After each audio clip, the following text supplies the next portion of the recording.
Greetings Wonder, this is Atlas here and welcome to The Void. Today I'm going to be doing a reaction slash breakdown of another song from the original soundtrack from Shadow of the Colossus. This song in question is The Sunlit Earth. This song has been requested quite a lot, like from the Shadow of the Colossus this is probably the most requested one so far, so it's finally happening today. Since it was requested from many people, but the one that got the most upvotes in the comments was a comment by Juliana, and she said, "I was hoping that the Sunlit Earth was included in this version. The actual last song of the game, the song that really ends up the game perfectly. Listen to it, Atlas, and maybe make a quick reaction video for us to watch. Seriously, it's perfect." Well, thank you very much, Juliana, for your request, and also for clarifying that the Sunlit Earth is actually the final track of this video game, which is really helpful for me to put things into context about the composition and so forth. Okay, so onward. Okay, the Sunlit Earth, here we go. Shadow of the Colossus, boom.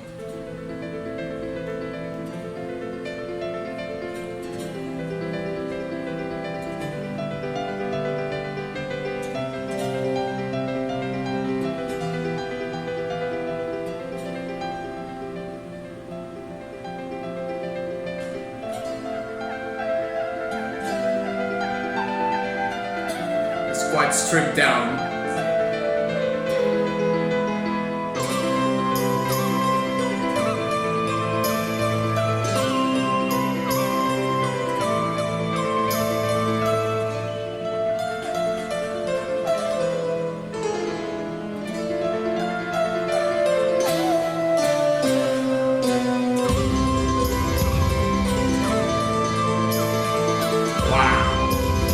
Transition right there was incredible. When the percussion comes in, amazing.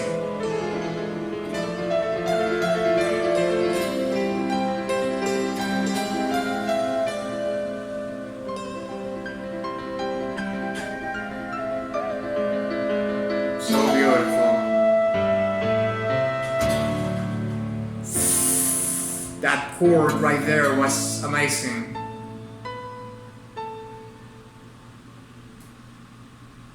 That was it? Oh man, no. Yeah, that was it. Yeah, I understand.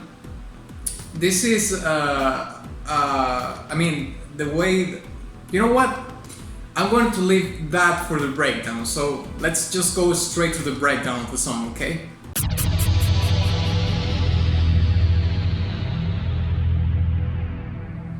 Okay, so let's get right on to it.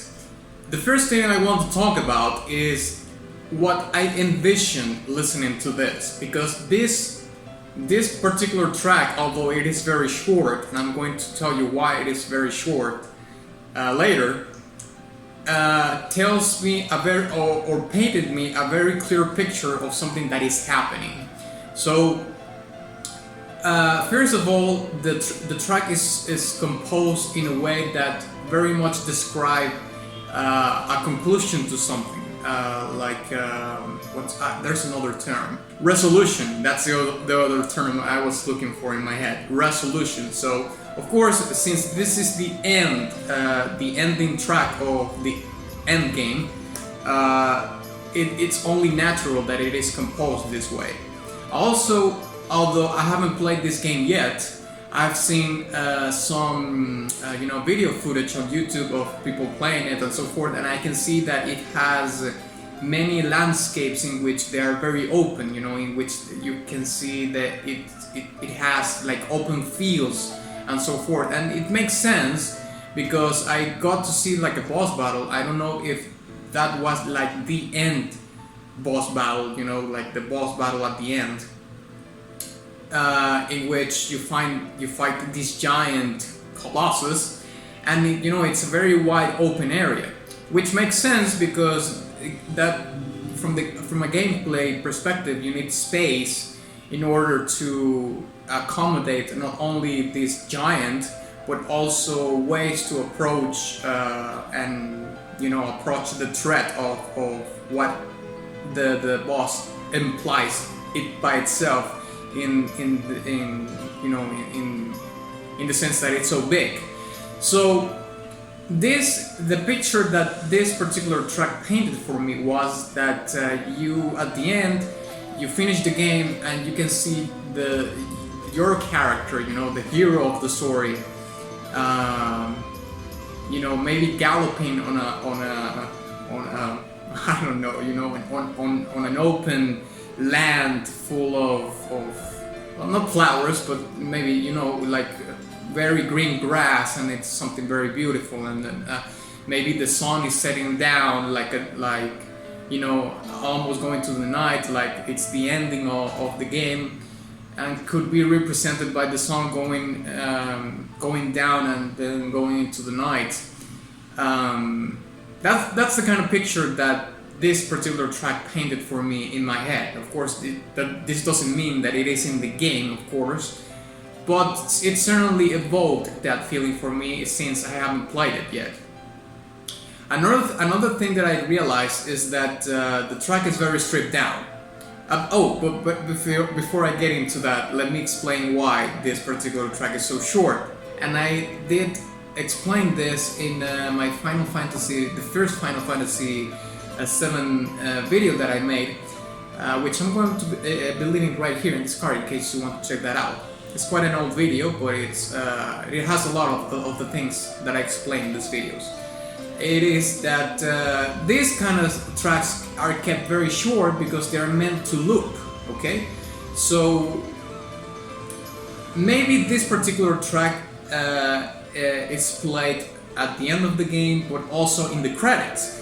So the way it works is that you end the game, maybe you have a brief cinematic of your character interacting with someone, or watching your foe vanquished and so forth, and this starts to play, and it signals like, this is the end of the game, you made it, you are the hero of the story and so forth, and then it transitions to the credits.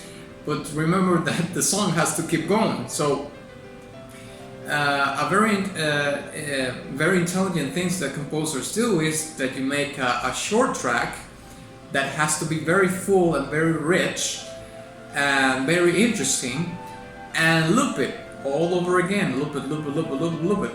So of course, if you loop it like 1,000 times, it get tiring like anything else. But the reason why they have to craft something short in a very interesting way is because of that, because they want to prevent ear exhaustion, if that's the word I'm looking for, I'm not sure. But that's basically the reason why these tracks are, I'm not talking about only ending credit songs. Overall, you can hear very short tracks in any kind of video game, in any kind of place in which they are purposely composed for, like in a boss battle, or maybe you are in a town, or you are traveling in between towns and locations and so forth. So that's the reason why. But now coming back to the point that I was going to make, is that this song is very stripped down compared to the other ones that I've heard before. And for some reason I had the feeling that this would be the case for this particular track, because when I saw the length of the song, I had the feeling that it was going to be something like maybe an acoustic guitar alone, like a stripped down acoustic guitar, and that's it. And surprise, surprise, it has an acoustic guitar. Now, of course, it's not that stripped down, but compared to the other tracks that have broken down so far from this particular soundtrack, this is the one that is the most stripped down, the most. That is stripped down the most compared to the other ones. Now, of course, I have to listen to the whole original soundtrack to to be certain about this. But so far from the other ones, this sounds like it's the most stripped down out of all of them. And what I think that what the composer tried to achieve with this is that the sense that in the world of Shadow of the Colossus, now that the big threat has been vanquished, everything goes back to maybe normal, or in a spectrum of ways less complicated. Okay, so now that there is a resolution to the story and things are maybe not normal, but you know, there's the big threat has been dealt with. Now people in this world can come back to the simple things in life. You know, I'm not really sure how the story of Shadow of the Colossus develops, but that's kind of the sense of the story that I get from listening to the track. You know, there's resolution. Let's go back to the simple things, and also sometimes you don't need to end an epic story with a super epic, track. Being stripped down also gives you a sense of calmness. Calmness, is that the word? And peace achieved. You know. So of course, to be able to transmit those kind of feelings of being peaceful and so forth, or the fact that you achieved something and now it's time for you to rest from all this journey and all this quest, it absolutely the track does that justice because of the quality or that quality that it has, that is very stripped down. Okay. Another thing is that I loved how the composer plays with the tempo of the song, because you can see, you can hear that the piano, which is the kind of the bass line that is underlying over this whole track, although in the introduction is the very much thing that is present because it is it's isolated alone, but when the other instruments come along, the piano now has more of background presence, let's say, like supporting the other instruments. Okay, but what I find incredibly interesting is how the composer plays with the tempo of the song. And the tempo, it's kind of, I don't want to explain it in a technical term because it could be confusing, but I'm going to describe you how it feels to the listener, to you. So you hear that the piano has this, like, it plays faster and then goes back, it plays slower and then goes faster and slower, and it plays with that dynamic. Well, tempo has to do with that, and the changing of that is extremely interesting because that dynamic adds tension without affecting so much the uplifting feeling that you get from the chord progression. So you get this accelerando, which is the feeling that you are playing the track faster, and then you play with the retardando, which is the feeling that you get when you feel that the song is played slower. But it doesn't conflict with each other because the time frame in which those two things are playing together actually completely works for the song. So this is one of in my particular experience, playing with tempo that way is extremely difficult to do, especially if you want to achieve a certain thing, a certain feeling or something like that, out of being technically proficient or showing off. Remember that in composition for video games, and I would say composition in general, should be about transmitting something, a feeling, a mood or something, not about technical proficiency or so forth, although that is certainly interesting to a certain degree. I would say that doing these kind of things to achieve something in the person that is listening is more interesting in my experience. So playing with this tempo, changing the tempo with the accelerando and the retardando is absolutely brilliant that he did. The composer did that in the track. Also, I couldn't make what instrument what it was in the top of this whole track. Because I know there's the piano, there's the percussion that enters like in the middle of the song, which was fantastic, and there was the acoustic guitar, but also there's like I can't make out. There was a flute, of course, also, but there's something playing along with the acoustic guitar. But since they're played in unison, I can't make out what instrument that is. Let me hear it a little bit for a second if I can make it out. It sounds like maybe it is an acoustic guitar, just an acoustic guitar. Yeah, because it is played along with the piano. Yeah, but it has an effect, a post-process effect on it. Like it's kind of a flangery kind of thing. Yeah, apologies for that. But yeah, I was just trying to figure out which is if there's another instrument there. But now that I hear it again, it sounds like it is a piano playing along with the acoustic guitar. But the acoustic guitar has a post-process in the mix that makes it kind of flangery. Flangery is an effect that you use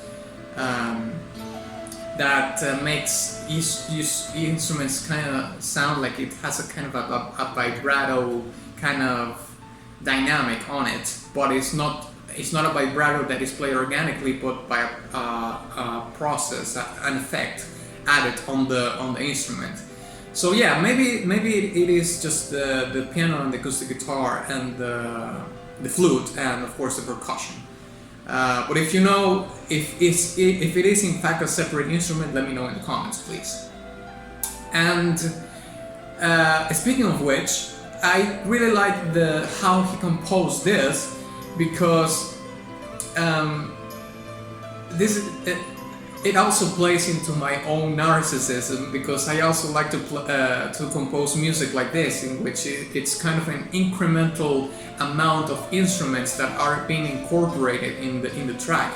So first you have stripped down the piano stripped down, then it's added the percussion and the acoustic guitar and the flute and so forth, right? So I really like that compositional style, that it has that crescendo, not in terms of dynamic in the notes, but or the tempo or whatever, but increasing the amount of instruments that play a role in the track. That's one of my favorite things to do when I write music. And I do it in everything. I do it when I compose music like this. I do it for composing like metal music or with rock music and everything. So